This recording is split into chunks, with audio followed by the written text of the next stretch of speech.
We're over here at the main pool equipment. Again, I'm going to start and be consistent with our SOP. I'm going to start with the macro. I'm going to look at the big picture.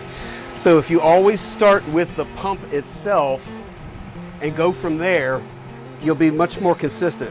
The pipe coming in the side is where the direction that the water is coming from. So it's coming in this way. So we always start right here. It's a nice, easy spot to start. So all of this stuff is coming from the pool. The skimmer, the main drain, those kind of things. So I know it's coming in here. It comes out the top into the filter. It always comes out the top, into the filter, out of the filter, and one returning back to the pool.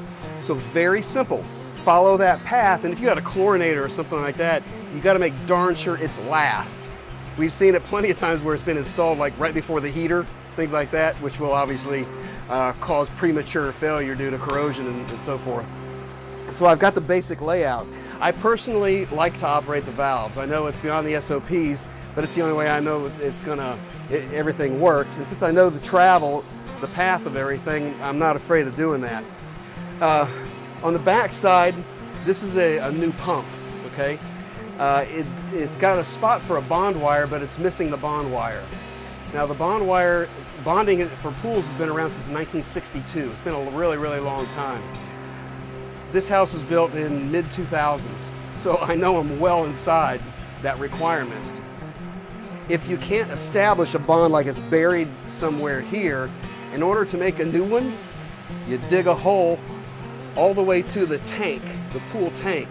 And that steel cage, you're gonna have to bust a hole in the side of the pool, clamp off to your steel cage, so everything has equipotential bonding, everything metal associated with the system, including that screen, the cage. So it can be very expensive. Since I'm not gonna dig it up, we're gonna note that it's not here. You need to recover it or have an electrician evaluate for new installation. Because this pool has a light, you've got to make sure that it's got some kind of protection in the form of ground fault circuit interrupter, which is running through this receptacle, and we verified it earlier. And it's LED, so it is running through a transformer. Steps down from 120 to about 12 volts. So I know that I have protection and that works, but you got to make darn sure that you document that, because we have found it plenty of times it's wired 100 volts straight to the lamp in the pool. So that's a significant safety issue. Now at a better angle here, if you look inside the strainer, you see all the cavitation in there, the bubbles.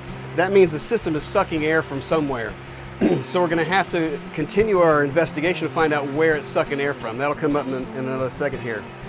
The other thing that we personally do in our SOPs is I will look on that data plate and I will find the maximum amperage rated for that data plate, and we use 240 volt here.